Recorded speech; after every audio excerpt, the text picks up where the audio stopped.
श्री राम दरबार में हनुमान जी महाराज श्री राम जी की सेवा में इतने तन्मय हो गए कि गुरु वशिष्ठ के आने का उन्हें ध्यान ही नहीं रहा। सभी ने उठकर उनका अभिवादन किया, पर हनुमान जी नहीं कर पाए।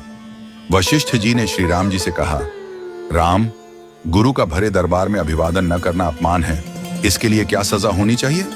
श्री राम जी ने कहा, गुरुवर आप ही बताइए। वशिष्ठ जी ने कहा, मृत्यु दंड। श्री राम जी ने कहा, स्वीकार है। तब श्री राम जी ने पूछा, गुरुदेव आप बताइए यह अपराध किसने किया है? वशिष्ठ जी ने कहा, मैं बताऊं पर राम, तुम्हारा यह प्रिय है, तुम अपने आप को सजा दोगे पर उसे नहीं दे पाओगे। श्री राम जी ने कहा, गुरुदेव राम के लिए सब समान है। वशिष्ठ जी बोले, नहीं राम, मुझे तुम पर संशय नहीं है, पर मुझे यह संशय है कि दंड पूरी तरह से पूरा हो पाएगा या नहीं। यदि तुम मुझे विश्वास दिलाते हो कि तुम उसे अपने अमोघ बाण से मृत्यु दंड दोगे तो मैं अपराधी का नाम और अपराध बताऊंगा। श्री राम जी ने फिर अपना संकल्प व्यक्त किया। तब वशिष्ठ जी ने कहा, यह अपराध हनुमान जी ने किया है। हनुमान जी ने स्वीकार कर लिया। फिर श्री राम जी ने दरबार में घोषणा की कि कल सायंकाल सरयू के तट पर हनुमान जी को मैं स्वयं अपने अमोघ बाण से मृत्यु दंड दूंगा। हनुमान जी घर गए तो उदासी की स्थिति में उन्हें देख माता अंजलि चकित रह गई। उन्होंने बार बार पूछा, क्या बात है मेरे लाल? महावीर हनुमान जी आज इतने उदास क्यों हो? हनुमान जी ने कहा, माता, अनजाने में यह अपराध हुआ है।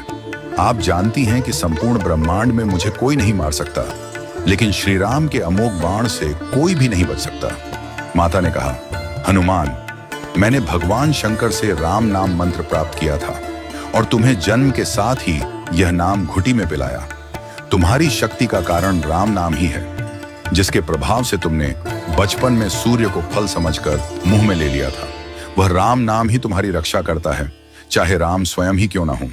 राम नाम की शक्ति के सामने राम की शक्ति और उनके अमोघ बाण की शक्तियां महत्वहीन हो जाती हैं। जाओ हनुमान, तुम राम राम का उच्चारण करना आरंभ कर दो। माता के चरण छूकर हनुमान जी सरयू के तट पर राम राम राम रटते हुए पहुंचे।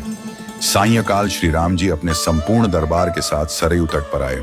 सभी को यह कौतूहल था कि क्या श्री राम हनुमान जी को सजा देंगे, लेकिन जब श्री राम ने बार बार अपने अमोघ बाण चलाए तो हनुमान जी पर उनका कोई असर नहीं हुआ। तब गुरु वशिष्ठ जी ने शंका जताई, राम, क्या तुम पूरी निष्ठा से बाण चला रहे हो? श्री राम जी ने कहा, हाँ गुरुदेव, मैं गुरु के प्रति अपराध की सजा देने के लिए अपने बाण चला रहा हूं। इसमें कोई चतुराई नहीं हो सकती। वशिष्ठ जी ने कहा, तुम्हारे बाण अपना काम क्यों नहीं कर रहे हैं? श्री राम जी ने उत्तर दिया, गुरुदेव, हनुमान राम राम की अनंत रट लगा रहे हैं। मेरे बाणों की शक्ति राम नाम के प्रभाव में कमजोर हो गई है, इसलिए वे असर नहीं कर रहे। गुरुदेव वशिष्ठ जी ने कहा, राम, आज से मैं तुम्हारे दरबार को छोड़कर अपने आश्रम जा रहा हूं, जहां राम नाम का निरंतर जप करूंगा। जाते जाते वशिष्ठ जी ने घोषणा की, हे राम, मैं यह जानकर और मानकर घोषणा कर रहा हूं कि राम से राम का नाम बड़ा है। राम नाम महा अमोघ शक्ति का सागर है। जो कोई राम का नाम जपेगा, लिखेगा या मनन करेगा, उसकी लोक कामना पूर्ति होगी और वह मोक्ष का भागी होगा। मैंने सारे मंत्रों की शक्तियों को राम नाम के समक्ष नगण्य माना है। तभी से राम नाम को राम से बड़ा माना गया। वह पत्थर भी तैर जाते हैं जिन पर श्री राम का नाम लिखा होता है।